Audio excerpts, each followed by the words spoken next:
Sejam bem-vindos ao 45º episódio do Supremo Cast. Como você está, Francisco Menezes?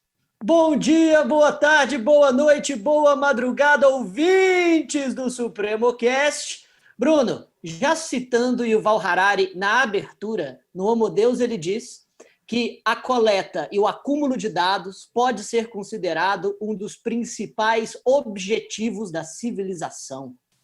Que maravilha, hein? Carol, tudo bem? Oi, Bruno, tudo bem? E eu estou muito feliz com a repercussão do nosso episódio passado sobre filosofia com Bernardo Nogueira. E eu queria aproveitar para agradecer a todos os ouvintes pela audiência, por terem compartilhado, comentado e curtido também lá no Instagram. Então, se você está chegando aqui agora e ainda não escutou, corre lá depois desse episódio para ouvir, porque está muito bacana. É isso aí, Carol. Foi um grande episódio com o Bernardo, muita gente falando realmente. E acho que foi um episódio fundamental para abrir a cabeça da galera sobre a importância da filosofia dentro da nossa base de conhecimento. Hoje eu estou muito feliz porque nós vamos falar de um tema que muitos alunos pediram, que é a Lei Geral de Proteção de Dados, a famosa LGPD. É um tema que eu já estudei, eu não digo que estudei bastante, eu apenas estudei. E para ilustrar e abrilhantar o nosso Supremo Cast, pela primeira vez nós estamos trazendo alguém lá do Rio Grande do Sul, aquele estado maravilhoso que se parece muito com Minas Gerais. Eu acredito que sejam os estados com a cultura local mais forte, apegados à ideia de tradição. E eu apresento para vocês o meu amigo Cristiano Colombo. Seja bem-vindo, meu caro. E aí, Bruno, tudo bem? E aí, pessoal? E aí, Chiquinho, tudo bem? Carol? Olha só, para começar assim, bem no gauchês, né? É uma baita honra estar com vocês aqui. Uma barbaridade. Meu guri! Gente, muito legal a gente estar junto, assim, né? E eu sempre digo que esse momento é o momento das oportunidades, né? E o momento da gente encarar de frente essa pandemia e tirar o melhor possível. E, com certeza, né, conversando até com o pessoal aí já do podcast, a gente vê que muitas coisas boas estão acontecendo, né, nesse momento difícil, né? E para nós aqui do Rio Grande do Sul, sempre é uma alegria, né, estar conectado com vocês, né, dessa parte do país aqui, que sempre é mais frio, que sempre é mais distante, mas a gente está junto com vocês aí sempre, né, gente? Obrigado. Excelente, meu amigo. Bom, para quem não conhece, o Cristiano Colombo, ele é pós-doutor pela PUC do Rio Grande do Sul, ele é doutor e mestre pela Universidade Federal do Rio Grande do Sul, especialista em direito tributário, professor do mestrado da Unicinos. Seja muito bem-vindo, meu amigo. Acho que vai ser um grande bate-papo sobre Lei Geral de Proteção de Dados. Não é isso, Carolina Carlos? É isso, Bruno. Vivemos numa sociedade que pode ser resumida em duas palavras, a princípio: tecnologia e consumo. Quando não estamos fazendo compras presencialmente, estamos enchendo os nossos carrinhos em lojas online. E isso sempre foi assim. Vivemos constantemente conectados à internet. Mas, neste período de isolamento social, essa conexão se intensificou. Passamos horas a fio na frente de um computador ou até mesmo com o smartphone na mão, consumindo conteúdo, produtos e serviços. Seja presencial ou virtualmente, fato é que todas as nossas ações de consumo pressupõem, na maioria das vezes, o compartilhamento de dados. Quantas vezes a atendente de uma loja já te pediu para digitar o seu CPF no ato da compra? E quantas vezes você já forneceu o seu CEP ou autorizou a sua geolocalização em algum site? E aqueles testes veiculados nas redes sociais que te mostram como você estará daqui a 5 anos? Já participou de algum? E já teve a curiosidade de instalar aplicativos que te deixam mais velho? Bom, todos esses recursos aparentemente inofensivos estão intimamente ligados à coleta de dados. Mas isso é legal? A lei permite que empresas coletem nossos dados? Quais os limites? E a minha liberdade e privacidade? Existe alguma regulamentação para isso? Diante dessa e de tantas outras perguntas, o tema do 45º episódio do Supremo Cast é exatamente este: Lei Geral de Proteção de Dados. Conversaremos com o Cristiano Colombo, que é um especialista no assunto, para esclarecer pontos fulcrais desse tema a todos os nossos ouvintes.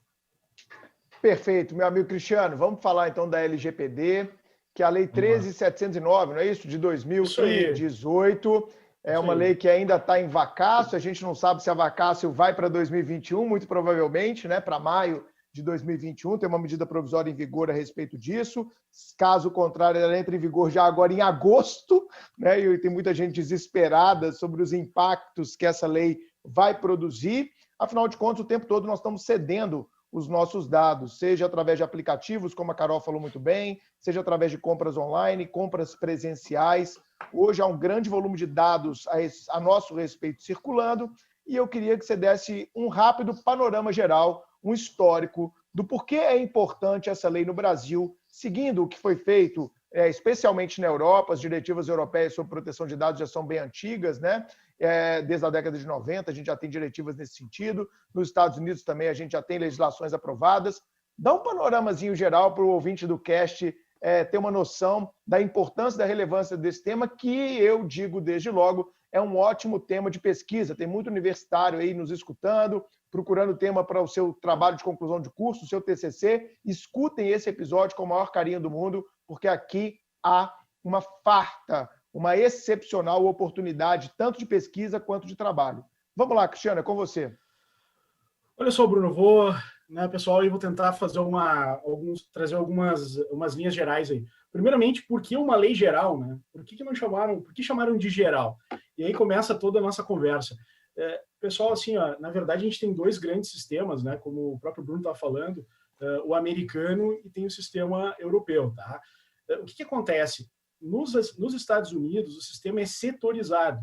Como assim, professor? Assim, ó, de forma bem direta, cada setor, o setor dos bancos, o setor, enfim, previdenciário, de seguros, das crianças, cada um tem o seu act, ou seja, cada um vai dar o seu tratamento, criar o seu microsistema, né? Aquele pequeno sistema jurídico para tratar das questões. Bem, já a nossa raiz, e aí já começo, né, a falar um pouco mais sobre isso, ela está voltada ao sistema europeu, né? Lá, o que a gente trabalha? Lá a gente tem já há muito tempo, né? Eu gosto muito de estudar direito europeu, então até se eu me empolgar, aí vai me cortando, tá? Mas, na verdade, assim, ó, o que acontece, né? A questão do sistema europeu, a gente tem que entender que ele é um sistema, assim, multinível. Como assim, professor, multinível? É porque tu fala assim, tu tem o direito, por exemplo, do país, né? Tu tens o direito comunitário, né? E mais do que isso, mais do que o Mercosul que nós temos aqui, lá eles têm órgãos que fazem, né? Por exemplo, o tribunal, que ele é supranacional, então ele acaba decidindo coisas, né? E o parlamento também acaba gerindo, trazendo normas, regras, né? Que vão trabalhar sobre tudo, né? E aí vem a importância. A União Europeia há muito tempo já se preocupa com isso, tem a antiga diretiva que tratava sobre o tema, né? E agora, em 2018, veio trazer isso. Qual é a importância de você ter uma lei geral de proteção de dados? Cara, duas coisas. Uma lei geral de proteção de dados é importante porque tanto uma lei geral como uma autoridade nacional de proteção de dados faz que o país ele tenha uma seriedade em matéria de proteção de dados. E, portanto, isso não é uma exigência do nosso país só, é uma exigência mundial. É tipo assim, ó, como é que eu vou tratar com aquele país? Bom, aquele país tem democracia, aquele país respeita os direitos humanos, aquele país respeita a ecologia, aquele país respeita os dados. Então, são essas obrigações todas que decorrem. Então, a gente tem que trabalhar num nível, a gente tem que pensar coisa mais ampla, né? Então, por exemplo, a União Europeia, há muitos anos, vem trabalhando isso, né? E ele é vanguardista, né? Tem resoluções a respeito de robótica, tem resoluções a respeito de inteligência artificial. E olha, gente, as últimas manifestações europeias sobre o tema, né, principalmente sobre inteligência artificial, é o seguinte, já que a gente vai ter que se tratar com inteligência artificial, vamos pensar para frente. Os caras estão escrevendo em 2019, 2020, documentos dizendo assim, inteligência artificial, vamos confiar nela e vamos trabalhar com dados, vamos ver os limites, vamos dar os limites. Ao invés daquele discurso assim, batido e chato de ficar dizendo o seguinte, não, isso não pode ter dado, né? Tipo assim, não vamos revogar a gravidade, né? Vamos revogar a lei da gravidade, vamos revogar. Então, a gente tem que conviver com isso. Então, resumo, nós estamos ligados a um cenário europeu que tem como foco, e é uma coisa importante dizer, a dignidade da pessoa humana. A proteção de dados europeia, né, a RGPD europeia, ela vem num fio condutor que nasce nas cartas e bebe, né, tem como fonte as cartas de proteção da pessoa humana. E o Brasil vai nessa linha. Vai numa linha de uma lei geral, que, portanto, vai se estender para todos os setores. Essa lei geral vai... Todo mundo, gente, desde o cara que desde lá a grande empresa, a grande indústria, até o bar que tem um caderninho escrito fisicamente. Porque, gente, olha só, isso é uma coisa muito importante. A Lei Geral de Proteção de Dados, ela não é uma lei para o mundo digital somente. Isso é uma coisa que o pessoal, às vezes, peca, né? E diz assim, essa lei é a lei da internet. Não, nada a ver, né? Nada a ver. Tem o Marco Civil da Internet, que vai tratar sobre todas as questões da estrutura, da responsabilidade dos provedores e tal, e tem a Lei Geral de Proteção de Dados que vai tratar sobre dados. Dados online e dados offline, né? Então, dados online... Então, quer dizer, se o cidadão lá tem um arquivo, esse arquivo ele também vai ter todos os direitos decorrentes, né, do titular dos dados, de retificar aquela ficha física, né? Tudo isso vai acontecer da mesma forma. Então, é bem importante isso. Perfeito. Carol? Cristiano, o Bruno comentou no início sobre a vigência da LGPD. O que aconteceu? Ela entraria em vigor em agosto, não vai entrar mais, vai ser só ano que vem. O que aconteceu aí para essa alteração da vacatio legis dessa lei? Foi isso mesmo? Ou isso é só um boato? Explica para a gente, por favor.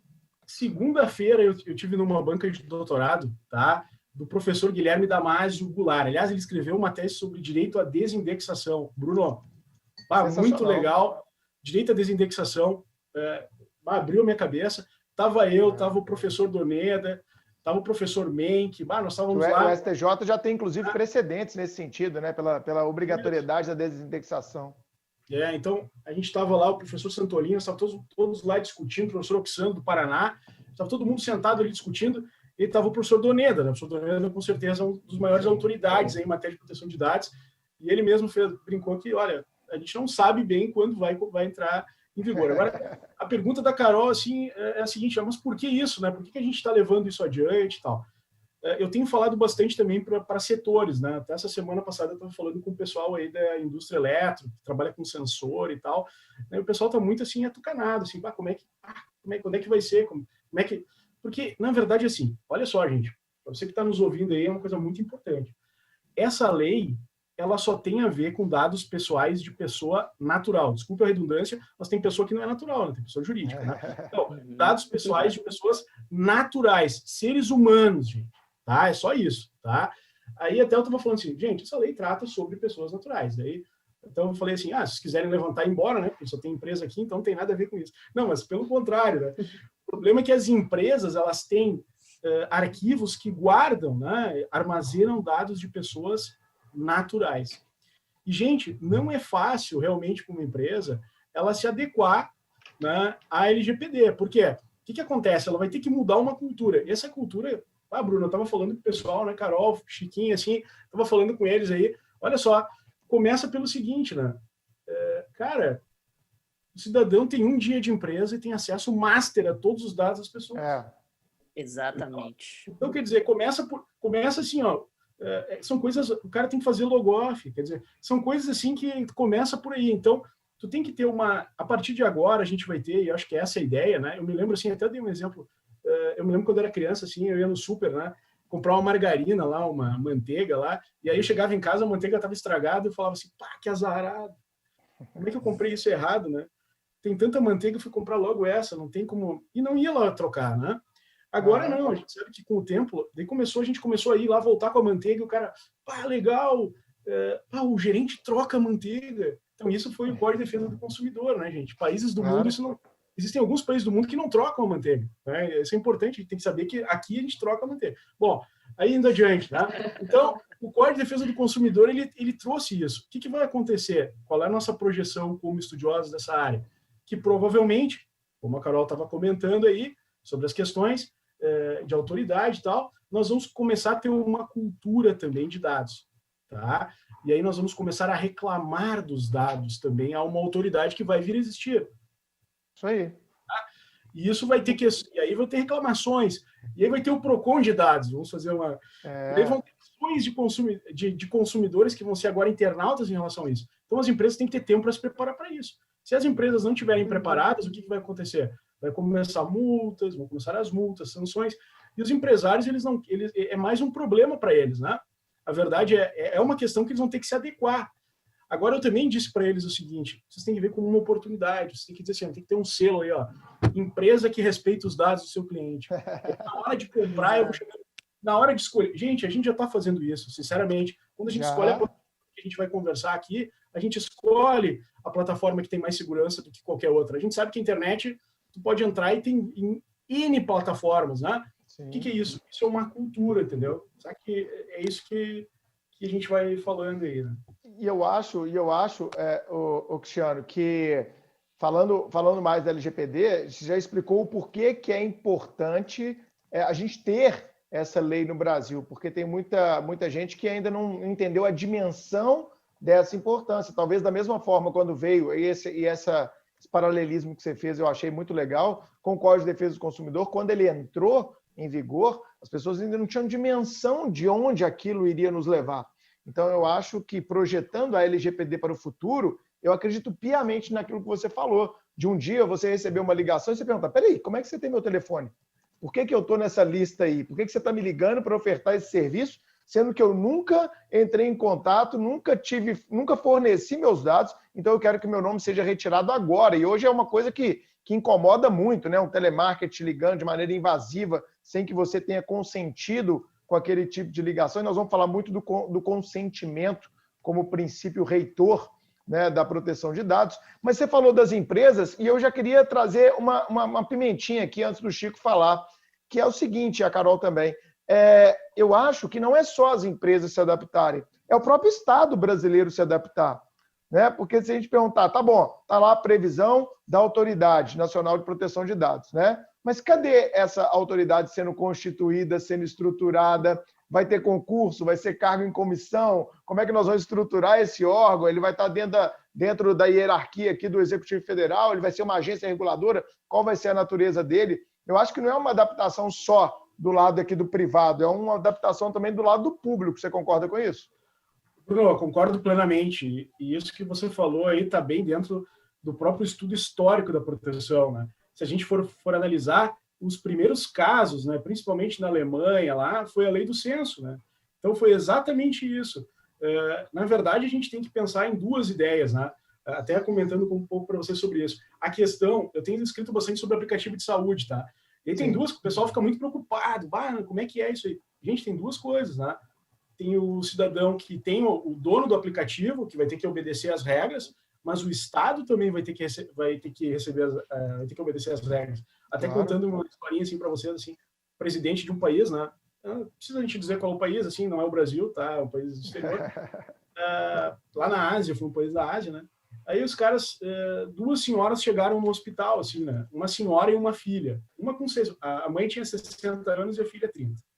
Aí entraram no hospital, foi em Jacarta, né? Agora lembrei, Jacarta. Aí o cara chegou lá, entraram, estavam os dois, assim, as duas deitadas lá, um monte de pessoa, né? Ele disse, pegaram as pessoas, vocês podem ir embora. Não, vocês duas fiquem aqui. Vocês duas fiquem. Parecia que era alguma coisa assim, no sentido de que estavam encaminhando elas que poderiam ter Covid. E aí, não, mas fica aí. Aí as duas sentaram no hospital, né? O que a gente faz no hospital? Liga a TV, né? Fica ali sentado. Então as duas assistindo a TV. Aí o presidente, rede nacional, né? Pô, com as duas sentadas. Presidente, gostaríamos de dizer que acaba de chegar no hospital de Jacarta duas senhoras, uma com 60 e uma com 30. Daí as duas se olharam. Que estão contaminadas são os dois primeiros casos de Covid. Então, elas foram informadas pela televisão, isso não sou eu estou dizendo. Meu Deus! Eu fiquei num artigo que eu escrevi sobre isso. Então, quer dizer, então a gente vê casos, né, Bruno, Carol, Chiquinho, né, que a gente vê coisas assim que, pô, cara, só um pouquinho, né, como é que o Estado usou os dados assim, tá, isso é uma coisa. Agora a gente vê outras situações, né, outras situações que a gente está enxergando. Vamos usar os dados. Gente, eu não conheço nenhum cara que estuda dados que diz assim, ó, não pode usar os dados para saúde. Cara, isso não existe. É a mesma coisa, uma vez teve um debate, o debate era assim, ó, eles me ligaram e disseram assim, ó, vai ter um debate, tá? O senhor defende a lei? Eu falei, claro, eu não tenho, defendo a lei, claro. Não, porque a gente vai fazer um debate com um cara que não defende a lei geral. Eu falei, mas Pô, cara, conheci esse cara, porque... Dito e feito, mas... eu fui no debate e o cara não apareceu, foi WO. Não apareceu. Cara, como é que tu vai defender que não pode aplicar a lei geral? Cara, não é uma questão política, não é uma questão... Quer dizer, não é uma questão partidária, né? É porque o Brasil está muito dividido em ideologias, polarizado, né? Ideologias hoje em dia, tacanhas, exato. Né? Hoje em dia, assim, quando sair a vacina para o Covid, vai ter quem defenda que as pessoas não devem se vacinar, que as pessoas, na verdade, devem se contaminar mesmo. Hoje em dia para criar anticorpos, né? Então, exatamente. Não, é inacreditável. E eu concordo agora, de certa forma, com a sua premissa com relação aos limites até do debate democrático, né? No sentido de que determinadas questões elas não podem estar dentro do debate. Estou pagando de autoritário dizendo isso, mas eu acho que, primeiro, a técnica e, enfim, o próprio progresso da civilização em determinados direitos básicos e que são consenso dos principais países democráticos, não tem que estar aberto ao debate livre, né? Deve haver pelo menos alguma estrutura, algumas premissas. Mas, enfim, isso é outra questão. O que eu queria perguntar especificamente sobre a Lei Geral de Proteção de Dados, e que a gente já está começando a introduzir todos esses temas, é que a lei, lá no artigo 5º, ela traz uma série de conceitos, né, relacionados aos dados, o que são dados, o que são, enfim, os sujeitos especificamente relacionados a eles. Queria que você explicasse um pouco quais dados exatamente pessoais estão dentro dessa camada de proteção, quais são os conceitos que a lei traz, porque, sinceramente, eu quero chegar justamente na parte onde eu fico um pouco mais tranquilo sobre a sociedade contemporânea, porque o próprio Mark Zuckerberg tem foto dele, né, o CEO do Facebook, utilizando um adesivo na webcam do MacBook dele. Então, assim... Se ele não tem confiança com relação à segurança dos próprios dados, exatamente, quem tem? E hoje, em qualquer coisa, qualquer aplicativo, você vai baixar um aplicativo para poder fazer conversão de moeda, de real em dólar. Aí o aplicativo pede para você se cadastrar com os dados do Facebook. Logo, logo, seus dados já circulam, já tem dezenas, talvez centenas de aplicativos que têm meus dados pessoais. E que dados pessoais são objeto de proteção da lei? Enfim, fala um pouco disso para a gente. Bem, assim, eu estou até aqui, abri aqui o artigo 5º, né? Eu vou com uma pauta, uma mini pauta, assim, do que seja importante. Estava olhando aqui o que é importante falar, né? Primeiro, o que é um dado pessoal, né? Então, informação relacionada a uma pessoa natural, identificada ou identificável. Que é importante a gente começar falando um pouquinho sobre isso. O que é identificada ou identificável, né? Uhum. Identificada é quando, por exemplo, o nome da pessoa, tá? E o rosto dela, a imagem dela. Pô, você olha, tá ali o Bruno ali, né? Tô vendo o Bruno, tô vendo a Carol. Aliás, até tá escrito ali Francisco Menezes, né? O nome completo do nosso Chiquinho aí, né? Então, vejo que, na verdade, esse é um nome, né, que faz com que nós nos identifiquemos. Agora, isso é né, um dado pessoal identificado. Agora, o que é identificável? Vou contar uma pequena historinha aqui de um caso que eu trabalhei numa questão aqui no Tribunal de Justiça do Estado do Rio Grande do Sul, tá? Que foi o seguinte, era um programa assim de televisão, né? E aí filmaram parte da casa da minha cliente e disseram que lá morariam, né? Enfim, morariam fraudadores, ladrões, vamos deixar mais amplo assim para desidentificar, né? Então, que lá estaria. Só que, cara, o que eles fizeram? Eles erraram a casa da pessoa, eles filmaram a casa e, na verdade, não era a casa da pessoa, certo? Disseram assim, fizeram uma reportagem um dia, no outro, sei lá, filmaram e tal, e disseram que aquela casa, enfim, era sei lá, de ladrões e tal, e não era. A casa da minha cliente tinha nada a ver. O senhorzinho lá com a senhorzinha, os dois aposentados, moravam com uma neta cuidando da neta, né? O que aconteceu? Só para historiar, ela gostava de andar de bicicleta. Olha só, ela gostava de andar de bicicleta, né? Ela tinha uma roupa lá que ela usava bastante. Sabe, às vezes a gente usa sempre aquela mesma roupa. Eu não condeno ninguém, porque às vezes eu também Então, eu me preocupo muito com isso, né? Então, a gente vai usando tal, tudo mais. Tá, o que aconteceu? Fizeram a filmagem e realmente não filmaram nem o nome dela, não apareceu o nome dela, e também nem o nome e nem a imagem deles, tá? Só que assim, ó, o que eles filmaram dentro da casa, né? Uma bicicleta rosa que ela andava, e todo mundo disse, pô, olha a bicicleta rosa da fulana, olha lá aquela, pô, olha o casaco do tio aqui, ele tá sempre com aquele casaco na rua, então, pá, a frente da casa, então, a própria casa em si, né? Então, o que aconteceu? Nós tivemos um caso que ainda está sob júdice, por isso até que eu não estou dando tantos detalhes assim para ver a identificação dele, mas, enfim, também é público, né? Não vou me estressar. Mas, na verdade, o que acontece? Em um primeiro momento, o magistrado não deu a liminar, aduzindo que aí nós vamos entrar numa conversa bem interessante, aduzindo que não havia nem o nome nem a imagem dela, então não haveria prejuízo.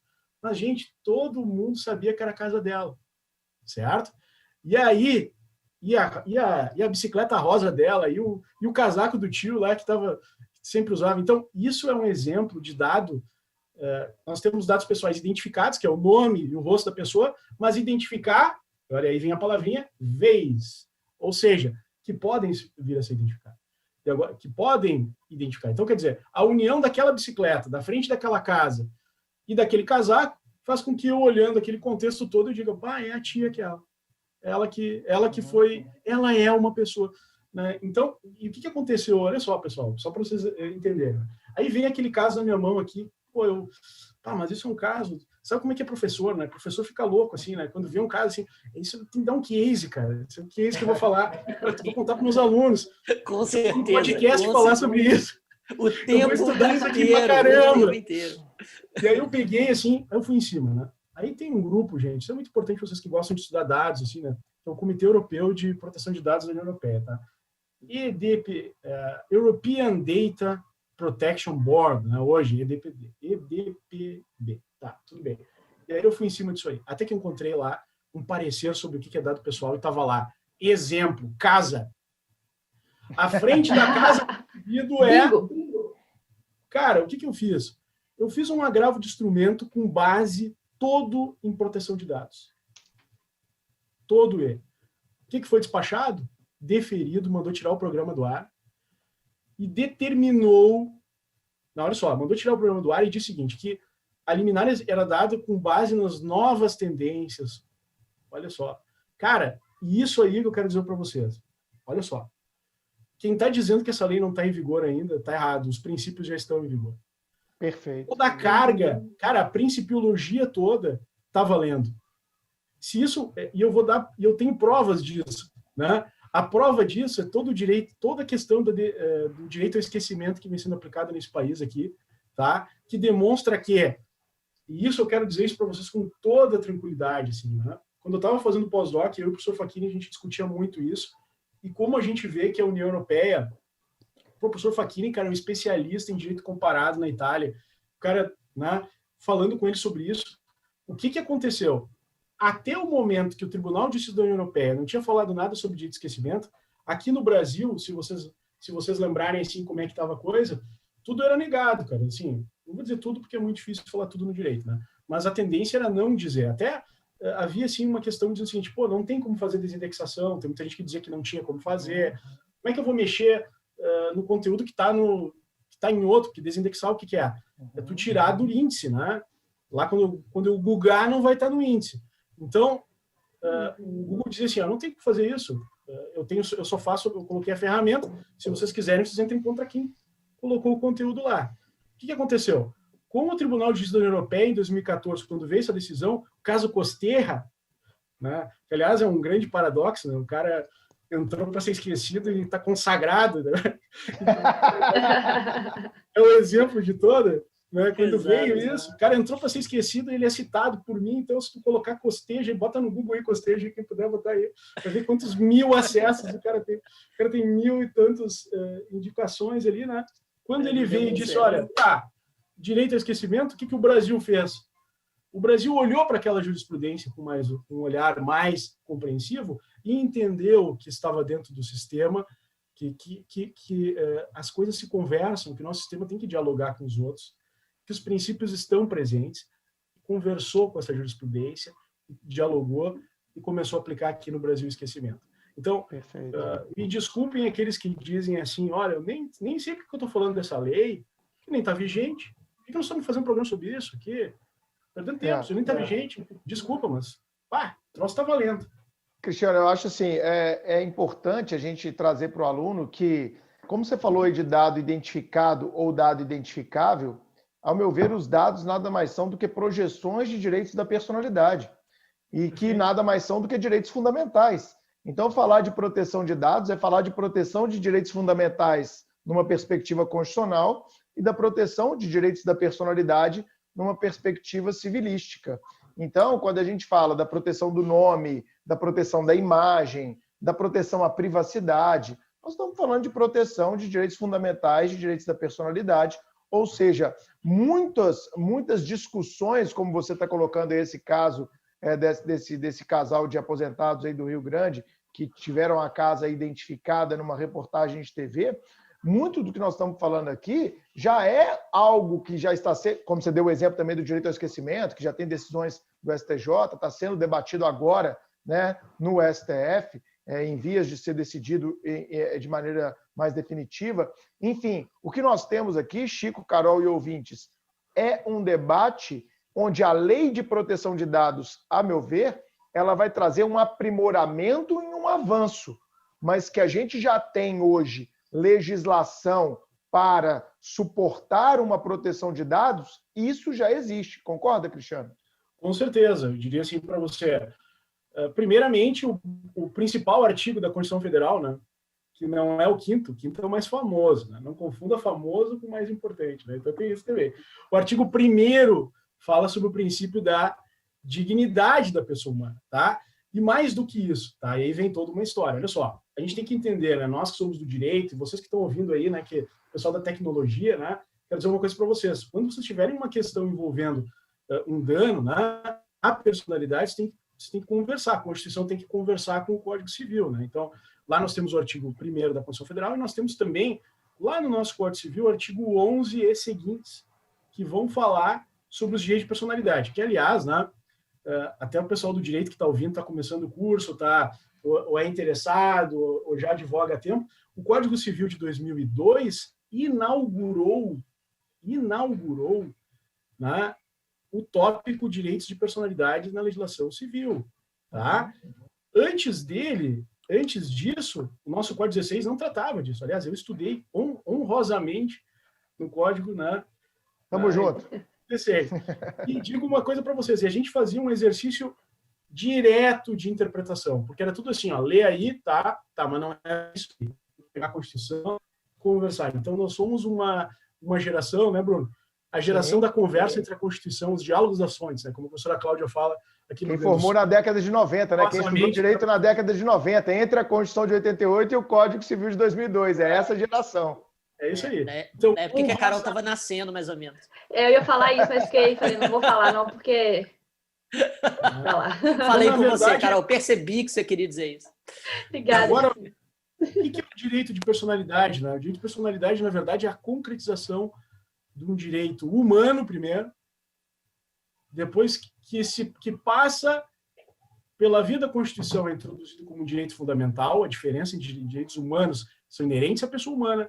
Qualquer pessoa, direito humano, qualquer pessoa tem direito. Né?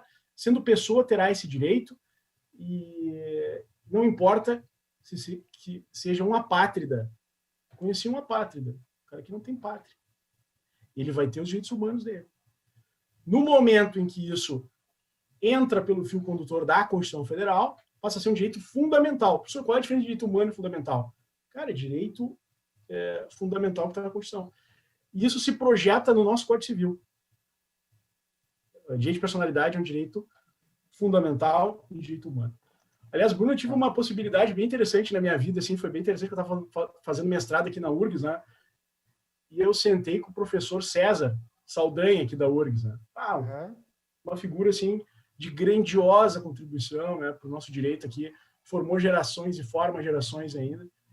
Pô, e o cara estava sentado tomando um cafezinho, assim, né? Sempre conto isso para os meus alunos, né? Se o professor César estiver me ouvindo, talvez vá lembrar, né? Mas para mim foi muito marcante. E a grande pergunta, eu cheguei para ele, cara, isso aí faz anos, né? 2002, 2003. Eu falei, cara, eu vou perguntar para ele qual é o direito que não é humano. Cara, essa é uma pergunta, e eu sentei para pessoa, qual é o direito que não é humano? O professor César, cara, quando nem se falava nisso, ele falou assim, há uma corrente que fala sobre direitos dos animais, professor Cristiano. Eu vejo. Porque é difícil mesmo, né? Qual é o direito que não é humano? A gente está numa vida... Até o próprio direito dos animais, ele é um direito humano, assim, sobre uma via reflexa, assim, se a gente Claro. Exato. Evidentemente. Isso aí, galera, vou falando. Excelente, excelente. Eu acho que esse introdução aí ao artigo 5º, só para dar uma dimensão para os nossos ouvintes ficar mais claro, o artigo 5º da LGPD, eu acho que ele é um excelente ponto de partida, porque ele é um artigo eminentemente conceitual.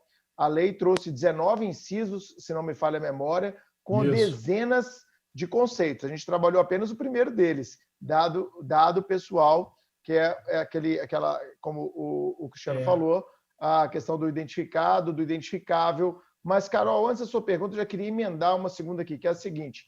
E o que é o tal do dado sensível? Essa é uma pergunta que todo mundo fala, especialmente em época de pandemia, né? Se eu chegar lá no hospital, eles podem coletar meu dado e informar para quem, informar para a imprensa, informar para o Estado. O que é o tal do dado sensível? Dá uma dimensão disso para a gente. Assim, primeira coisa, eu acho que tem duas coisas. Essa pergunta ela remete a duas situações, acho que são importantes. Primeiro, o que é um dado sensível e qual a diferença para o operador do direito? Eu sabia, porque eu acho muito engraçado. O cara diz, mas são dados sensíveis. Não, mas por que a gente está estudando isso? Né? Primeiro, é um dado sensível por quê? É um dado sensível porque ele vai trabalhar com um núcleo que, o próprio nome já diz, pode atingir ferozmente a dignidade da pessoa. A pessoa pode ser manipulada ou pode sofrer muito se esse dado for revelado, se for comunicado sem a sua autorização, sem o seu consentimento, né? Ou mesmo fora daquelas hipóteses que a lei autoriza que você faça sem o consentimento da pessoa. Então, quais são eles? Vamos lá. Primeiro, o dado pessoal racial ou étnico. É muito importante isso, né? Porque a gente sabe que existem questões biológicas, existem questões históricas, existem questões, eu digo biológico porque é doença, algumas doenças se desenvolvem mais em uma etnia do que outra, também questões, por exemplo, de estigmas, né? Que existem em razão das grandes injustiças que aconteceram, né? Em questões anteriores, Segunda Guerra, Primeira Guerra, discriminações, coisas horríveis que possam ter acontecido. Convicção religiosa também, né? O Brasil, eu sempre digo isso, né? O Brasil, ele é um país laico no sentido que ele admite muita religião, né? Você vai e até não acreditar, é uma forma de se relacionar. Sim, então, claro. Vejam que há que ter, de qualquer sorte, tem que ter um respeito às religiões, né? Eu respeito muito as religiões. Eu tenho religião, acho que todos que têm religião têm que ser respeitados. E aqueles que não têm também, eu não acredito, bom, também tem que ser respeitados nesse sentido. A opinião política, né? Alguém pode, daqui a pouco, por exemplo, deixar de ter uma vaga de emprego dentro de um algoritmo, se eu, daqui a pouco, colocar como uma das regras, não contrate, por exemplo, não contrate religioso, não contrate italianos, né? Não contrate de origem germânica, não contrate negros, não contrate... Vejam, temas aqui, não contrate quem é do partido tal ou daquele outro partido, quem é do tal sindicato, né? Então, esses dados todos de caráter religioso, filosófico também, pode ser uma filosofia de vida, né? De saúde, de vida sexual também, né? Não vamos fazer nenhuma espécie de discriminação. Aliás, se a pessoa está no Tinder eu não contrato numa empresa quem está no Tinder, não. O que é isso? Onde já se viu? Exato. Quem está no TikTok? As redes sociais são temas... As redes sociais, a gente sabe que podem gerar inúmeras minerações, vamos chamar assim, né? Para buscar isso aí.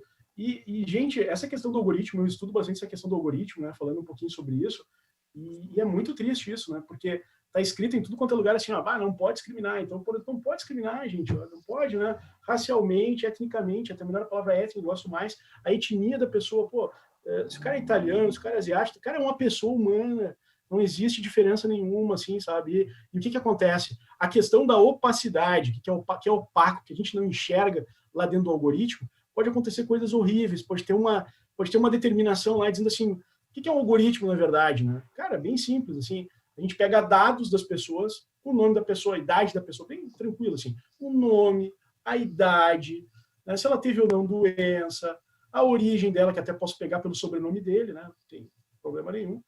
Já vou saber se o cara é asiático, só pelo nome você já vai saber.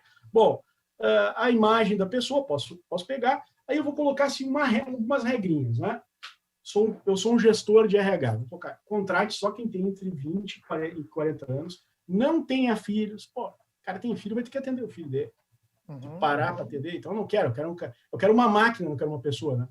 Também eu quero um cara que, por exemplo, eu não gosto, né? Eu não gosto, por minha questão pessoal, de uma origem não contrate tal pessoa, tal origem étnica, né? Eu sou racista, portanto. Então bota lá. Então quer dizer, o que vai acontecer? Isso vai acontecer dentro de um algoritmo e o resultado disso vai ser algo terrível, vai ser uma grande discriminação, né? Então por isso que eu estou defendendo essa questão de que sim, o MP e também as defensorias de toda forma, tem que entrar nesse mundo algoritmo para verificar se não está havendo discriminação ali dentro. Pode falar, Bruno. É uma defesa da ideia, Chico, de uma transparência algorítmica, não é isso? Exato, exato. Mas aí eu tenho certeza muitos ouvintes devem estar se perguntando agora nesse sentido. Mas quando você vai colocar os seus dados ali em um aplicativo e, de certa maneira, você coloca todos esses dados em uma página de perfil pessoal, por exemplo, em uma rede social, você não está ali assinando aquele consentimento que ninguém lê, de 2, 3 páginas, basicamente dizendo que eles podem fazer o que eles quiserem com seus dados. Mas e aí, como ponderar esse consentimento que supostamente está sendo dado com uma lei que visa proteger esses dados sensíveis justamente do algoritmo que a rede social existe para alimentar? Cara, o Chiquinho foi na raiz do problema. E aí? Olha só, primeira coisa, tá? O Chiquinho começa falando sobre excesso de informação. Isso é over-information, né? Uma forma de eu acabar contigo é te dar um monte de coisa para ler. Aí tu não vai ler nada. Né? Então, é uma forma. Over-information, primeira coisa. Segundo, vamos fazer um link que a gente já comentou. Nós estamos ligados ao sistema europeu. Perfeito? Sistema europeu, qual a diferença, vamos aqui falar de uma forma bem direta, entre o sistema europeu e o sistema americano? Nós conhecemos os Estados Unidos, sabemos como os Estados Unidos pensam nos seus escritos e tal, e lá tem a questão da liberdade. E lá as coisas estão pautadas no consentimento. Cara, se tu decidiu fazer isso desse jeito, cara, legal, tu é maior, tu é capaz, vai firme, meu. Tu tá livre para fazer isso aí. Tanto é que lá, por exemplo, são admitidos condomínios em que crianças não moram, né? Então, imagina fazer um condomínio aqui em Porto Alegre oferecendo para que não haverá moradores de criança, não poderão ser moradores de criança. Inacreditável. Não vai acontecer isso aqui. Cara, o MP tá na frente do troço no dia. Não, só um pouquinho, não pode entrar uma criança. Com razão, né? Pelo amor de Deus. Então, quer dizer, a vontade da pessoa, lá a vontade, então nós temos que entender a diferença. Cara, isso aí está errado, está certo, isso é cultural. A gente tem que respeitar, vamos respeitar as culturas, né? Vamos respeitar a questão cultural, a gente não pode passar por cima. Mas, na verdade, para nós, cara, é difícil entender isso, cara. Como é que tu vai colocar uma placa? Então, quer dizer, um cachorro pode, a criança não pode morar.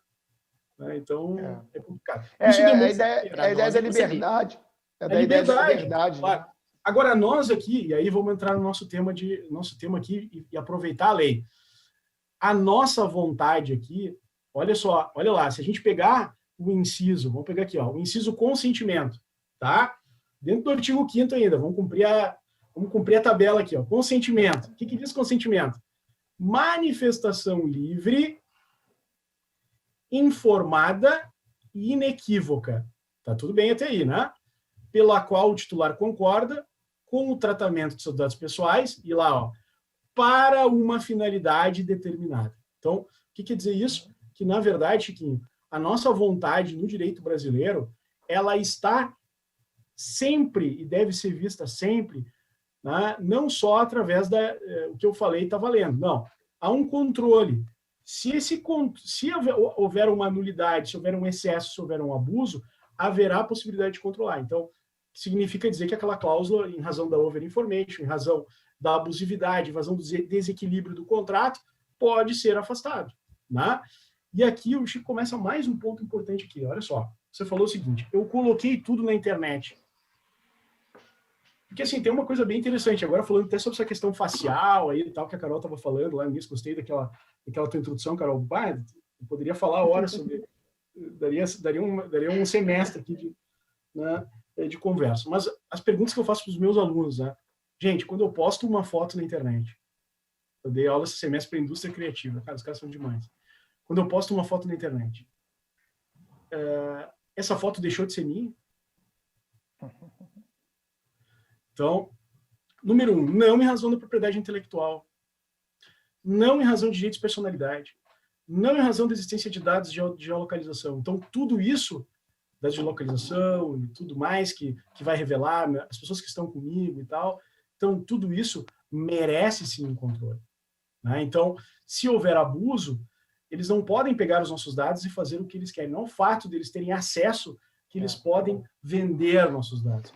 Eles podem fazer o que quiserem com os nossos dados. Não, eles devem fazer segundo a finalidade do serviço que eles vão oferecer. Pois não, Bruno? É isso, Chico. E complementando, eu até trabalho um pouco disso no meu livro Bens Digitais, o fato de nós termos esse contrato de adesão digital, né? Esse contrato de adesão digital, porque os termos de condições de serviço que a gente dá lá, aceitar,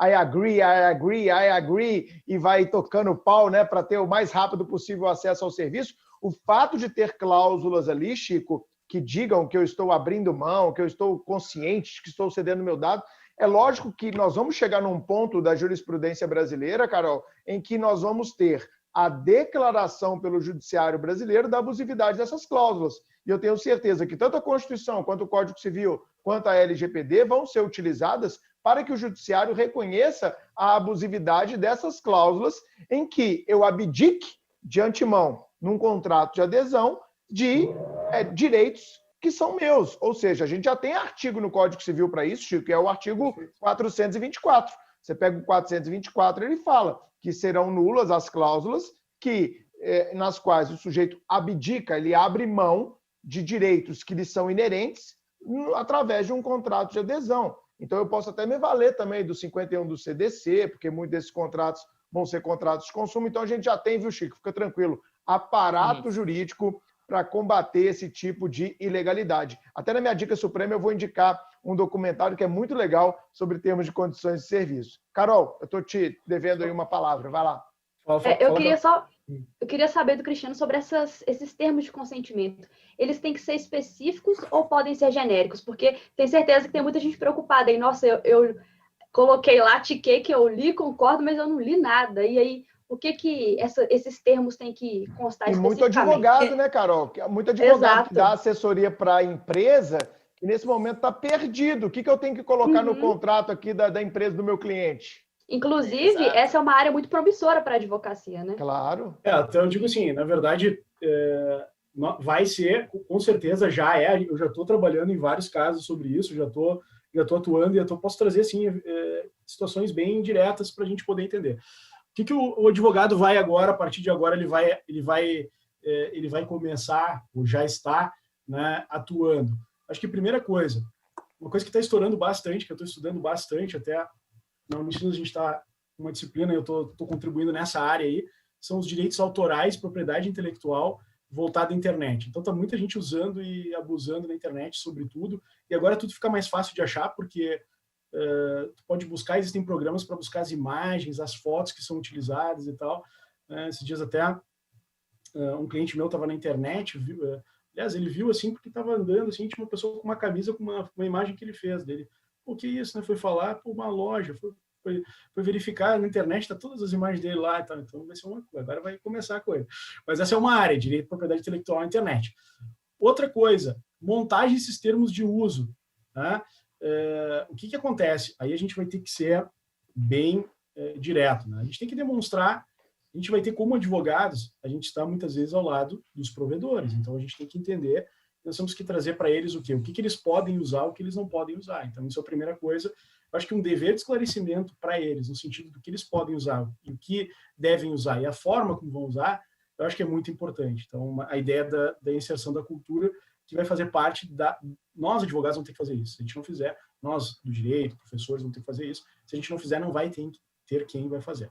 Segundo, o que a lei fala, né? A lei vai falar sobre consentimento, se volta a uma questão, sempre, uma palavrinha importante que eu falei aí, que é a finalidade. O consentimento, ele está vinculado à finalidade.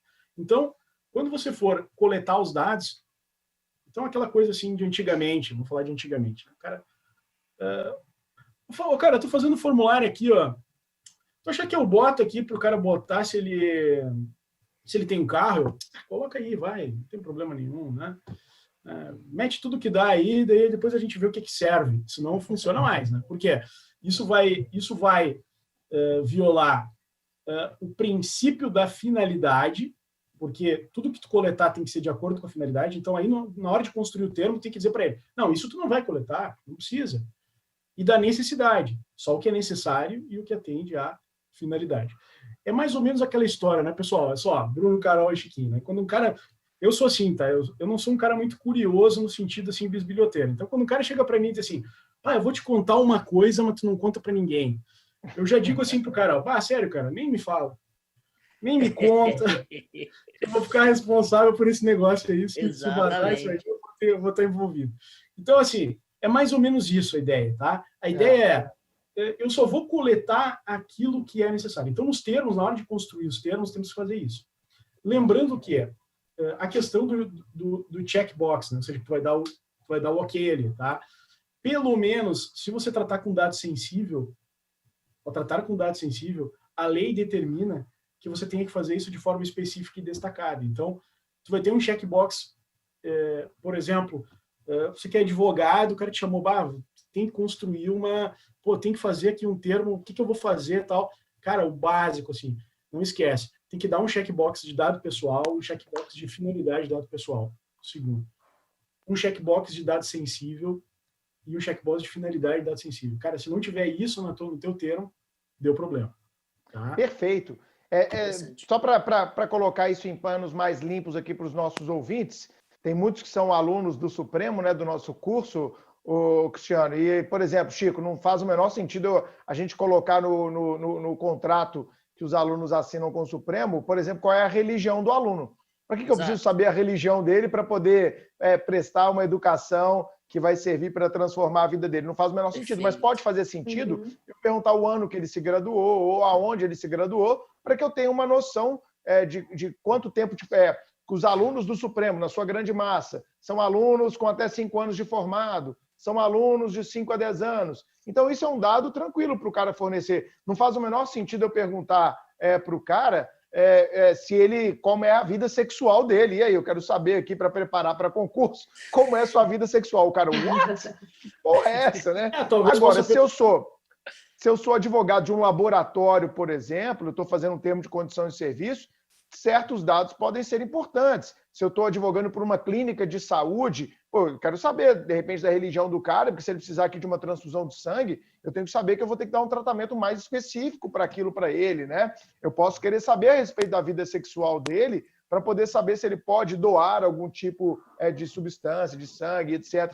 Então, nós vamos ter que casar demais, e eu acho que essa que é a fala do Cristiano, né, Cristiano? Nós vamos ter que casar muito, vamos usar uma expressão jurídica, vai ter que ter muita pertinência temática, né? Vai ter que ter muita pertinência temática o contrato com a atividade da empresa. Mais ou menos isso? Isso aí. A questão, por exemplo, da finalidade, né? A necessidade, tudo isso que você falou.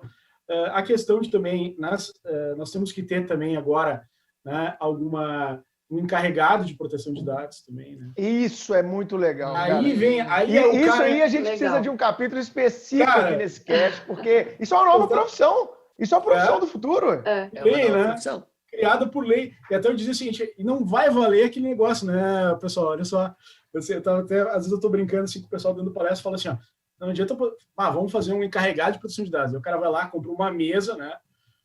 Bota uma placa, encarregado de proteção de dados. Em inglês, né? De PO, né?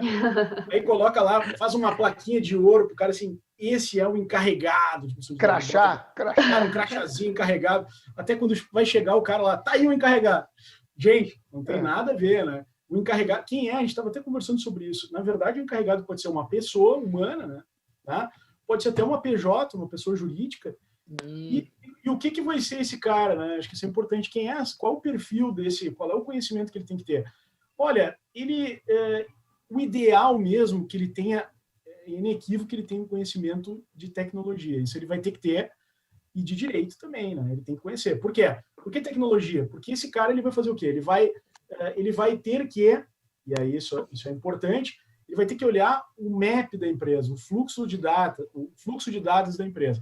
Tipo assim, o cara recolheu, o que vai, para onde é que vai, para que nuvem vai, né? Quem vai ter acesso, ele vai ter que ter toda essa explicação para responder à Autoridade Nacional de Proteção de Dados, caso ele venha a ser. E também ele vai ter que ter um jogo de cintura para conversar com os titulares que vão fazer reclamações. Então, ele tem que ser um cara assim que é difícil às vezes, né? As pessoas dizem assim, que a gente vem conversando, principalmente grandes corporações, assim, a gente trabalha com indústrias e tal, as indústrias dizem, mas uma pessoa fazer isso, é melhor contratar uma consultoria.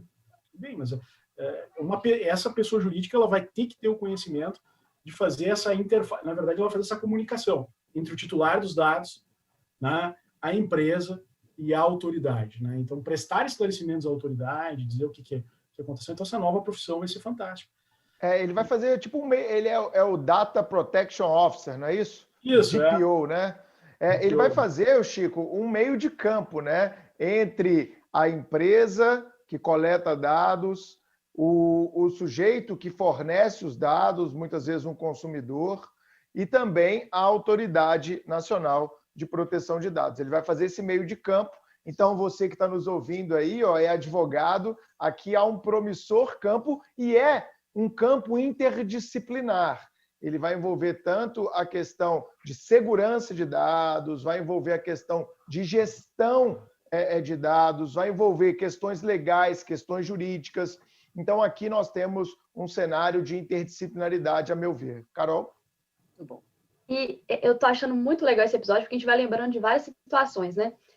O Bruno até comentou no início sobre aquelas ligações que a gente recebe o dia inteiro.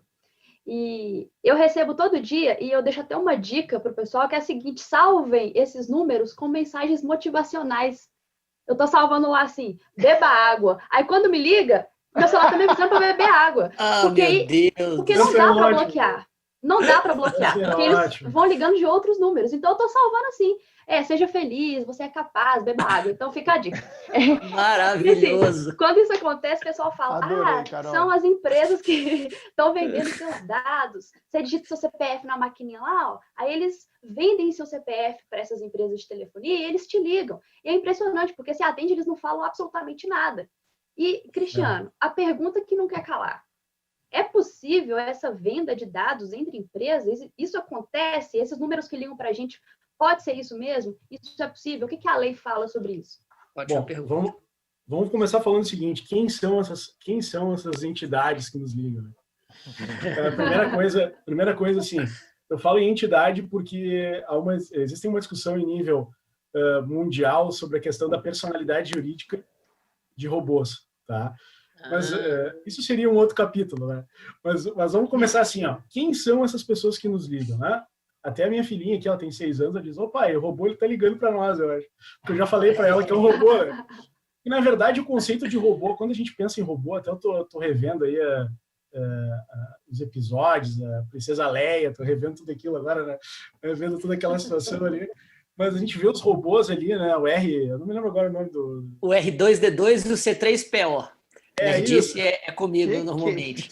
São encarregados. Então, e também temos os robôs. Qual é que é o mais humanoide ali deles? Ali tem um que é humanoide. C3PO é o mais humanoide. É aquele com a carcaça dourada. Gente, é o robô da Princesa Leia. Peraí. Vou fazer o papel do ouvinte aqui. Vocês estão falando de quê, vocês dois? Carol, nós estamos falando especificamente. Que universo paralelo é esse? Nós estamos falando especificamente dos robôs. Na verdade, o termo utilizado nos filmes é droids. São os droids da saga Star Wars. Especificamente, exatamente. Especificamente, nosso convidado estava se referindo ao C3PO, que é um droid originalmente criado por Anakin Skywalker no episódio 1, que passou a propriedade da senadora Padme Amidala a partir do episódio 3 e depois foi legado à sua filha, a princesa Leia, a partir de Uma Nova Esperança, episódio 4. Continue. Então, fazendo um link com tudo isso que o Chiquinho falou para a nossa pergunta, eu digo o seguinte, ó, na verdade, pai, é um robô que te ligou. Ela me diz assim, quando ela já olha assim e vê que é um monte de gente, é um robô. Porque, na verdade, quando a gente fala de robô, a gente lembra esses conceitos, né? Humanoides do robô. Um robô ele pode ser um mero software, perfeito? Então, o que acontece? Quem está nos ligando, na verdade, são softwares, são decisões automatizadas, na verdade, eles vão gerar uma linha de decisões automatizadas, é um algoritmo, vai pegar o nosso dado, vai nos ligar e tal, liga uma vez, liga tal hora, eles vão ligar em horários diferentes, porque eles querem nos achar, né? Então, e aí a coisa acontece. Então, vejam que é um robô que nos liga. Bom, o que acontece?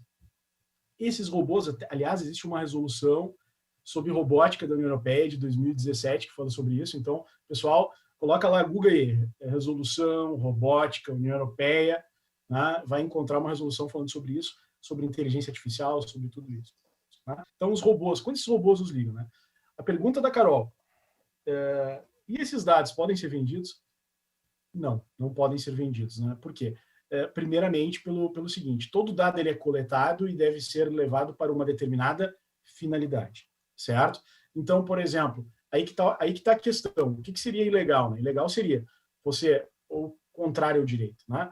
Você, por exemplo, fazer um arquivo, um ficheiro, um formulário extremamente captador dos dados, né? Você vai lá e utiliza, você capta todos esses dados dessa pessoa através de um formulário mesmo, né? Pelo consentimento dela, e aí você gera dados que você possa vender sem autorização dele para outras pessoas. Isso seria completamente contrário à lei. Por quê? Porque eu sempre tenho que ver. O que eu sou? Eu sou um provedor do quê? E aí, bem dentro do que o Bruno falou, eu sou um provedor de educação. Então, tudo voltado à educação. Eu sou uma lavanderia, tudo para lavar a roupa melhor.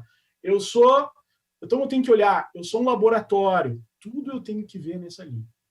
E fazendo um link exatamente com o que a Carol comentou sobre a questão do reconhecimento facial, eu andei falando para vários colegas assim, pô, vocês estão envelhecendo, que tem um monte de gente que estava envelhecendo na internet, quando é que vai ficar velho e tal.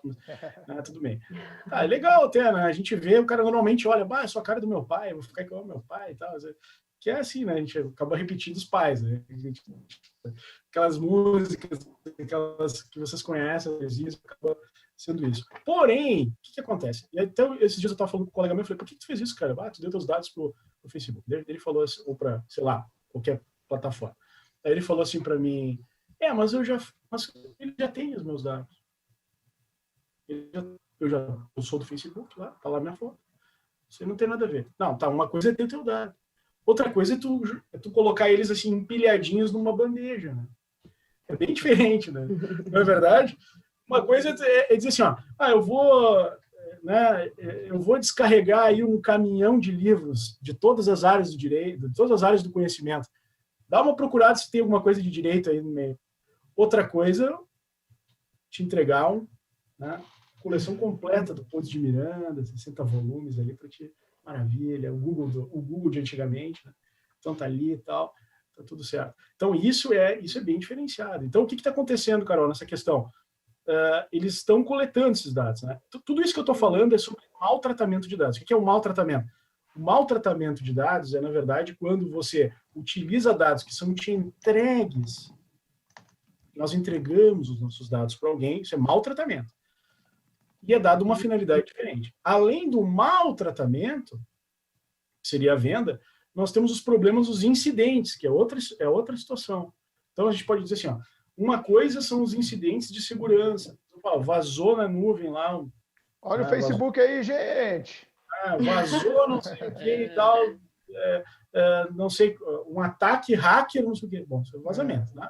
Isso é isso. Outra coisa é você entregar os seus dados e a pessoa fazer algo diferente daquilo que está, segundo o serviço que ela faz. Porque é extremamente triste, assim, por exemplo, tu vai lá e faz um cadastro, né? E daqui a pouco, tu coloca tudo ali, né? Tudo ali e tal. E daqui a pouco uma seguradora te liga. Vende. É venda de dados, né? Eu já usei isso aqui de exemplo, Cristiano. No Supremo já teve algumas oportunidades em que criminosos, eu os chamo assim porque os são, ofereceram para a gente, eu já falei isso aqui em episódios passados, né, Chico? Ofereceram para a gente lista de alunos com 40 mil nomes de alunos formados em Direito esse ano, Então é aquilo, cara, um funcionário mau caráter vai lá numa universidade, chupa lá todos os dados dos alunos e sai vendendo para empresas de educação que podem ter interesse naquilo dali. Nós nunca compramos, nunca achamos isso uma conduta correta. No Supremo a gente é bem chato, bem certinho com essas coisas. Inclusive estamos adaptando os nossos contratos à LGPD, mas que isso existe no mercado, existe. Eu, inclusive, já atendi vários telefonemas, Carol, falando, peraí, mas aonde você conseguiu meu telefone? Já que eu nunca tive relação alguma com vocês, né? Outro ponto que eu quero explorar da nossa pauta, meu amigo, é o seguinte, o que seria essa ideia que a gente tem hoje aí na nova legislação a respeito das penalidades? Vamos supor, então, a gente está falando aqui, né, de direito, e como direito a gente está falando das premissas, mas se a gente está falando de ciência jurídica, nós temos que falar também das sanções. O que acontece aí com empresas que utilizarem os dados com finalidades distintas? Então, se amanhã eu pego lá, a gente tem mais de 50 mil dados de alunos no Supremo, bem mais até do que 50 mil alunos aí. Então, eu pego lá esses dados dos alunos e vendo para uma empresa de seguro, eu vendo para uma empresa, sei lá o que, uma concessionária de carro, ou vendo para um plano de saúde. Qual é a punição que as empresas podem tomar? Eu sei que deve ter uma gradação, né? Como é que a LGPD trabalha a questão das sanções que serão aplicáveis? Primeiramente, assim, a gente tem que... A pergunta, né? A pergunta do Bruno é uma pergunta bem interessante, porque ela nos leva aí a um ponto importante, né? Que é o seguinte, até a pergunta assim, será que até que ponto a lei está em vigor ou não, né? Olha, já está em vigor os incisos que dizem com a questão da criação da autoridade, né? Então já existe. Para a gente ter sanções administrativas, a gente vai ter pessoas que vão aplicar essas sanções, perfeito? Então a gente precisa de uma fiscalização, a gente precisa de pessoas que apliquem. O artigo 52 da LGPD traz ali, e até vou aproveitar o momento para a gente esmiuçar um conceitinho aqui que está lá no glossário, eu chamo de glossário, viu? Sim. Que é toda a explicação onde tem, né? Diz ali, os agentes de tratamento, artigo 52, para quem está estudando com a gente aí, tá? Conversando com a gente. Os agentes de tratamento de dados, em razão das infrações cometidas às normas previstas nessa lei, ficam sujeitos às seguintes sanções administrativas, né? Aplicáveis pela autoridade nacional.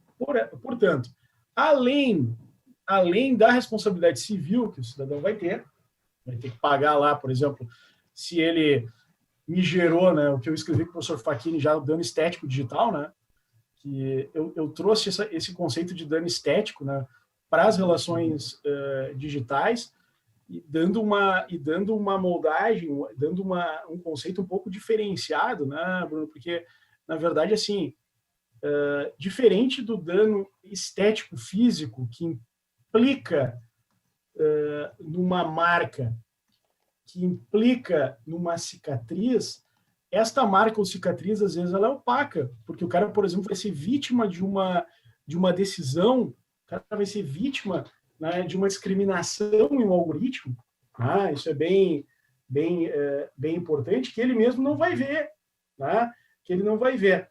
Eu até estou com o artigo aqui do livro que a gente está participando junto, né, Responsabilidade Civil e Novas Tecnologias, e eu chamo de decisões automatizadas em matéria de perfis e riscos algoritmos, lançando aí para a questão do dano estético, né, digital, né? Então, só estou olhando aqui, na verdade, que, em verdade, existem inúmeras situações que podem gerar o denominado dano estético digital, principalmente no interior dos algoritmos com sua opacidade, que vai gerar responsabilidade civil, né? Nós estamos aí trabalhando exatamente este andamento, né? Mas, voltando aqui, além da responsabilidade civil que vai acontecer, nós teremos as sanções administrativas. Quais são? Primeiro, a advertência, e aí por diante, multas, né? Multa simples, de até 2% do faturamento da pessoa jurídica. Então, primeiro eu vou te avisar, depois eu vou te dar vou mexer no teu bolso, vou publicizar até, né, o bloqueio dos dados. Indo adiante, a suspensão parcial do funcionamento e a proibição parcial ou total das atividades relacionadas ao tratamento. Então, vejam que aqui nós vamos ter, assim como o Marco Civil da Internet já, né, havia trazido em outras oportunidades, nós vamos trabalhar assim com um bloqueio também desse. Então, são inúmeras situações que podem acontecer, né? E a gente sabe que o fatura bloqueando, mexeu no bolso, bloqueando, né? Mas eu acho que mais do que isso, Bruno, assim, a tua pergunta, ela merece apenas uma colocação final, que eu acho que é importante. Nós não temos que... A ideia da multa é realmente algo pesado, a ideia do bloqueio, mas a gente tem que partir para uma visão positiva da coisa. No sentido de que as organizações, elas, a partir de agora, elas devem ter selos de boas práticas em matéria de dados. Sim. E eu acho que é isso. Então, cara, quando tu vai comprar um produto, tu olha se tem selo verde, o cara respeita a natureza, o cara respeita... Então, né, como tá falando do teu curso aí, pô, isso é uma demonstração da eticidade que tu age nos teus negócios, na tua vida. Então, é um cara que vale a pena ter relações comerciais, negociais com ele, né? E agora, se o cara vende os dados, ele vai... Pô, se ele vender os meus dados, o que ele pode fazer em relação a isso, mais ainda, né? Perfeito. Diga, Carol. Cristiano, eu queria só tirar uma dúvida. Essas penalidades, quem aplica é um órgão público específico que vai regulamentar aí fiscalizar, na verdade, a aplicação da LGPD, é isso? Esse órgão já existe, ele está sendo criado? Como é que está esse... Justamente, e emendando a pergunta da Carol, como esse órgão público conseguiria fazer em empresas transnacionais que, obviamente, né, operam não só no Brasil, mas muitas vezes com uma política de dados semelhantes no mundo inteiro? Como que as sanções poderiam se dar na prática nesse contexto? Olha, pessoal, assim, ó, na verdade, assim, essa situação ainda ela está, né, já se falou bastante, inclusive já se falou em potenciais pessoas que pudessem compor, né, composição da autoridade, né, ainda está em construção, a gente não tem ainda, né, portanto, essa autoridade já, né, com toda a sua criação, a gente tem a previsão legislativa já para que isso, já existem movimentos para isso, mas ainda não temos, evidentemente, a sua criação. Bom, essa é uma das grandes... não querendo não responder, mas já dizendo, essa é uma das grandes perguntas de como vai ficar. E eu não vou somente dizer isso, eu vou dizer um pouquinho mais do que isso. Eu acho que aí a gente tem que começar a pensar um pouco, né? A criação dessa autoridade, né? Ela tem que ser uma autoridade, já várias situações já foram lidadas, já foram reveladas de como compreender essa autoridade. Será que ela vai ser um órgão do governo? Será que ela vai ter uma independência? Bom, primeiramente a gente tem que compreender da seguinte forma. O melhor, porque a gente está criando uma autoridade por vários motivos. Para respeitar direitos fundamentais, isso é fundamental, né? Mas também porque nós queremos nos adequar, nós queremos ter um nível adequado de tratamento de dados.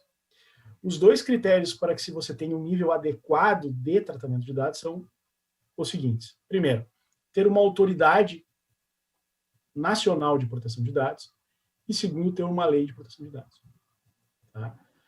Até agora, nós, no Brasil, a gente já tem as previsões, mas ainda não temos não está em vigência. Isso nos deixa um pouco atrás nesse sentido.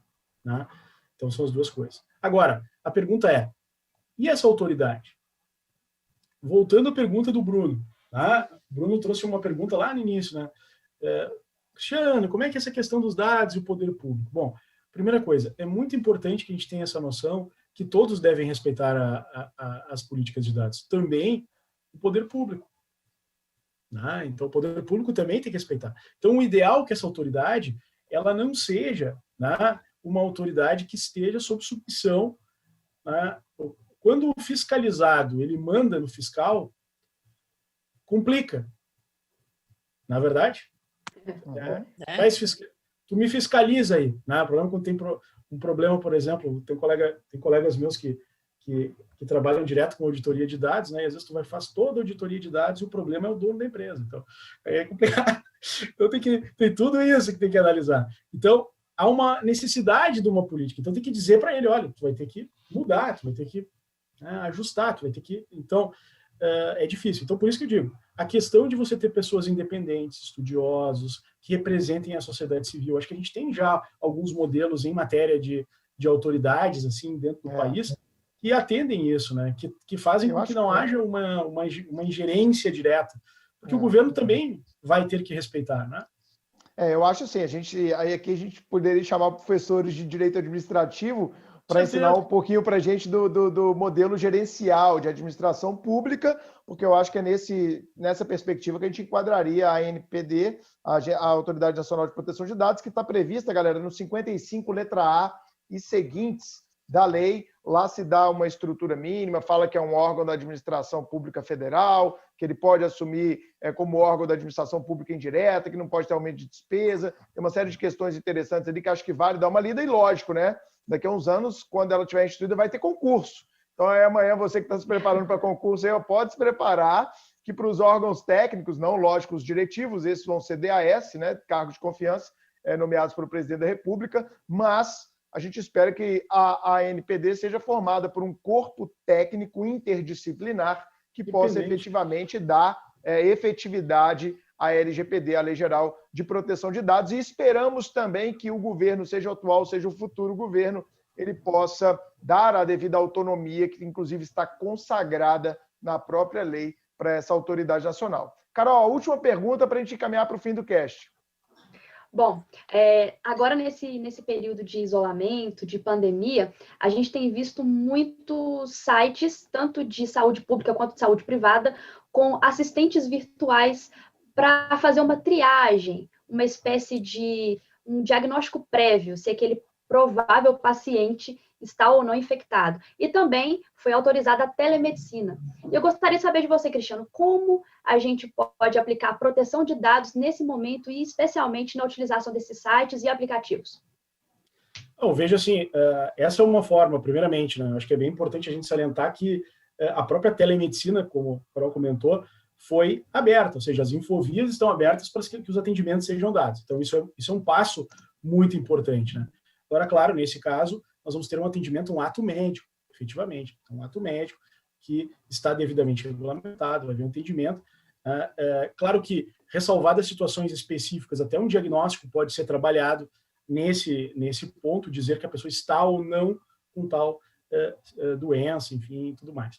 A grande questão realmente significa o seguinte: bom, já falamos do que devemos coletar aquilo que é necessário, com a finalidade, e utilizar para aquela finalidade. A questão é, será que eu posso usar depois da pandemia? Em regra, teríamos que trabalhar com a eliminação desses dados, porque se eles foram coletados para um fim de combate à pandemia, terminada a pandemia, ou terminada uma grande disseminação, temos que ver até o limite, aí sim deveríamos aí eliminar os dados. Dentro daquela linha que a gente conversou, né? Por que eu vou segurar uma coisa que eu não preciso mais? Então, dentro de uma linha, assim, ter certificações. Então, daqui a pouco a gente tem que começar a trabalhar com auditoria de segurança de informação, não só para fazer isso, mas para que haja um elemento externo, um auditor externo que diga, não, os caras realmente terminaram com o dado. Então, seria basicamente isso. Recolher os formulários necessários, ir às finalidades e, por último, cuidar até quando vamos poder utilizar esses dados. Jamais vendê-los.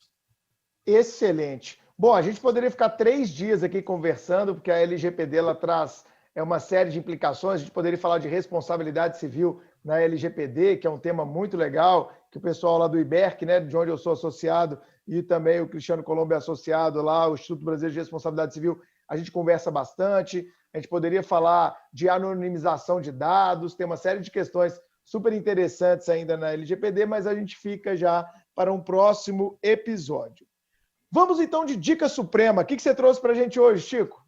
Vamos lá. Primeiramente, eu quero só relembrar uma dica que já foi dita aqui no Supremo Cast antes, mas a gente não pode deixar de falar do documentário Privacidade Hackeada do Netflix, que fala justamente sobre o escândalo da Cambridge Analytica, envolvendo toda a manipulação de dados e que foi responsável por vários eventos políticos dos últimos anos. E emendando, então, em uma dica nova, é o filme Brexit, The Uncivil War, Brexit, The Uncivil War. É um filme do Netflix com Benedict Cumberbatch fazendo um dos papéis principais, e ele é um dos responsáveis pela campanha política do Brexit e que está bem próximo, né, de todo o escândalo envolvendo a Cambridge Analytica. E o filme mostra muito bem, não é um drama, não é exatamente um documentário, mas mostra muito bem como que, para convencer as pessoas, é necessário utilizar das suas informações pessoais para maquiar a notícia ou maquiar aquilo que está sendo comunicado a elas, para que as suas palavras toquem no emocional. E assim, aquilo que elas sentem sirvam como uma cortina de fumaça para que elas impeçam, para impedir que elas vejam a razão, que elas vejam o fato objetivamente. Por isso, segurança de dados é tão importante. Excelente, Chico. Ótima recomendação. Na verdade, a gente quer manipular dados para atingir o viés de confirmação e só entregar aquilo que a pessoa quer receber. Exatamente. Carol, sua dica? Eu tenho 2 dicas hoje, mas são bem rapidinhas. A primeira delas é um artigo do Lênio Streck, publicado no Conjur, chamado Manipulação da Mídia, Fake News, Patrimonialismo e Jusinfectologia, em que ele fala bem criticamente sobre os problemas das fake news, sobre a conduta daquele desembargador de São Paulo que humilhou um guarda que pediu que ele colocasse a máscara, e também sobre a jusinfectologia, em referência à decisão do juiz daqui de Minas, que autorizou a abertura de bares e restaurantes aqui em BH. E a segunda é um episódio do podcast do Lênio, o Lênio Streck Podcast, chamado O Desembargador e a Volta dos Bons Tempos. Eu estou indicando esse podcast também porque faz uma referência, novamente, à conduta do desembargador de São Paulo, e são dicas complementares. E nesse episódio, o Lênio faz um paralelo da situação desse desembargador com a violência simbólica da sociedade patrimonialista. É muito bacana. Excelente. Cristiano, você já viu que a Carol é fã do Lênio, como você dá aula com ele na Unicinos, nós vamos marcar um café para você apresentar meu sonho, a Carol para ele. favor. Tá? Nós vamos apresentar aí, o Cristiano o professor Cristiano vai fazer esse meio de campo, tá bom, Cris? Cristiano, por favor. Até eu digo a vocês que eu estou lá eu estou lá desde o início do ano, né? E diante desse cenário pandêmico, eu ainda não tive oportunidade de conversar diretamente com ele, mas, enfim, será uma oportunidade também. Excelente. Cristiano, sua dica suprema, o que você separou para a gente, meu amigo? Pessoal, eu diria o seguinte, eu gostaria de seguir essa conversa, né, com vocês aí todos, e uma forma da gente seguir seria o pessoal indo à academia, né, no academia.edu, eu tenho lá meu perfil, academia.edu, se googar aí academia.edu, Cristiano Colombo, né, vai verificar, né, evidentemente, uma série de textos que eu escrevo em relação à área. Então, herança digital, tá lá, questões voltadas ao próprio dano estético digital, então fica uma dica aí importante. E também, né, para finalizar, eu vou indicar esse livro aqui, que estamos juntos, né, professor? Estamos juntos. Exatamente, que é Responsabilidade Civil e Novas Tecnologias, né? Então, que vai tratar exatamente sobre, eu trato aqui sobre a questão das decisões automatizadas, da questão dos robôs, que não são tão humanoides, né, Chiquinho? Às vezes são humanoides, mas não são, podem ser só um software, podem ser só um algoritmo, e que vão, então, na verdade, tomar decisões e podem gerar o dano estético e os riscos algoritmos, que hoje a gente pode chamar de discriminação, né, discriminar uma pessoa, ou mesmo, por exemplo, uma questão de transparência, ou mesmo um erro, né, ter um dado errado, né, uma situação errada que vai gerar, por exemplo, um resultado vai impedir a pessoa de ter acesso. E a LGPD, inclusive, permite a correção de dados, né, que seria outro tema também super interessante para você corrigir dados equivocados a seu respeito. São essas indicações? Tem mais alguma, Cristiano? Basicamente seriam essas, né? E a indicação final seria, né? Tenha uma curiosidade, a vontade de estudar, eu acho que é muito importante, né? E, professor, eu digo uma coisa para o senhor, assim, que é para ti, né? Para tu. Senhor, você tá de sacanagem, né, cara? Mas beleza, vamos lá. Que quando a gente fala professor, a gente lembra assim. Né? Pô, para com isso. Mas eu digo assim, a grande sacada, principalmente o pessoal, uma coisa que eu tive muita coragem sempre, eu nunca deixei de fazer, foi o seguinte: eu nunca tive medo, né, de enfrentar novos campos do conhecimento. Eu nunca dei o passo para trás, eu sempre dei o passo para frente. Então, digo para vocês o seguinte, eu fui uma vez num seminário lá no início, lá, em que estavam só engenheiros de dados, ciência de dados e tal. Eu fiquei pensando, os caras vão achar que eu não sei muito, eu tenho que estudar e tal. E lá pela Santos eles me disseram, que bom que veio alguém do direito. Então, nós do direito, termos essa sinergia, não sobre nem abaixo, mas estávamos em nível de diálogo com as ciências. A interdisciplinariedade, né, professor Bruno? Perfeito, eu concordo plenamente com isso.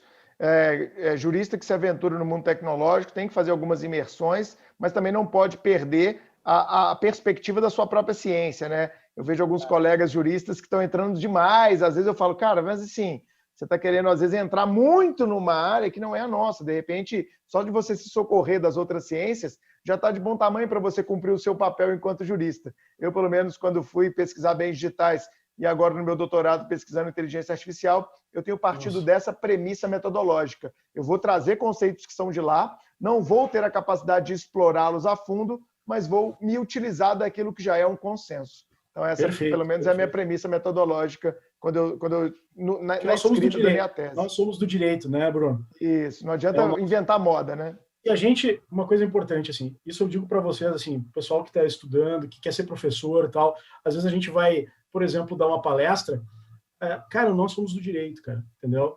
A gente porque é fácil se encantar com as tecnologias, é fácil dar uma palestra de 50 minutos falando sobre tecnologia. E falando difícil, né, para o público do direito, né, galera? Nossa, como eles sabem. Difícil são estabelecer as relações de acordo, e eu até estava falando ontem, esses dias aí na banca lá de doutorado, de acordo com as estruturas clássicas, os conceitos clássicos. Pegar os conceitos clássicos e dar uma nova roupagem a eles à luz do direito. Preencher desconstrução, né? A gente falou de Derrida aqui no último episódio, é desconstruir muitas vezes o Instituto ou recolocá-los a partir de uma nova roupagem.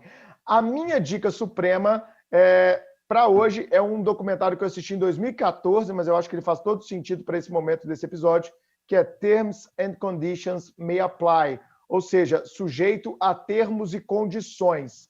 Digita lá no Netflix, Termos e Condições. É um documentário super rápido. Chico, você vai adorar esse documentário, porque ele fala como há muitos anos a questão dos dados ela já contingencia a nossa existência. Bom, foi um excelente 45º episódio. Eu queria agradecer ao professor Cristiano Colombo, diretamente do Rio Grande do Sul. Obrigado, meu amigo, pela participação. Espero que você tenha gostado e que você volte mais vezes. Cara, eu gostei muito de vocês, cara, sinceramente. Eu estou muito tranquilo, assim, e me senti muito em casa, assim, tá? E brigadão mesmo, não só fisicamente, mas virtualmente em casa. E, cara, fantástico vocês terem esse canal, que é um canal de diálogo, de tratar sobre essas questões de tecnologias. Muito obrigado, né? E vou aqui, com certeza, passar para os meus alunos aqui que eles vão adorar essas temáticas aí que vocês estão trazendo. Que ótimo, a gente fica feliz com a sua presença. Chico? Muito bom. Acredito que todas essas discussões são bastante novas, pelo menos são novas para mim, mas elas são inevitáveis para o agora e mais ainda para o amanhã. Por isso, eu agradeço ao professor por esse episódio. Acho que vai ser um episódio precioso dentro do catálogo do Supremo Cast. Isso aí, Carol. É isso. Obrigado. Concordo com o Chiquinho. São temas muito interessantes e inevitáveis mesmo, já que, como a gente percebeu pela discussão, a gente consegue encaixar várias situações no nosso dia a dia, né? Dentro da LGPD, dessa questão de dados, inteligência artificial. Então, Cristiano, muito obrigada pela sua participação. Foi muito bacana, tenho certeza que nossos ouvintes vão adorar. Inclusive, Bruno, quero lembrar a todos os ouvintes que se alguém perdeu alguma dica suprema, é só entrar no nosso blog, porque está tudo lá, de todos os episódios. Isso aí, blog do Supremo TV, só digitar aí todas as dicas supremas dos 45 episódios estão lá. Então, no final de semana, né, Carol? Quem estiver aí numa sexta, no sábado, procurando alguma coisa para zapear aí em canais de internet, em serviços de streaming, dá uma olhada lá. Cristiano, muito obrigado. Sigam o professor, @professor Cristiano Colombo. Sigam ele lá no Instagram, porque ele posta muita coisa bacana. Gente, obrigado e até o próximo episódio. Tchau. Valeu. Obrigada.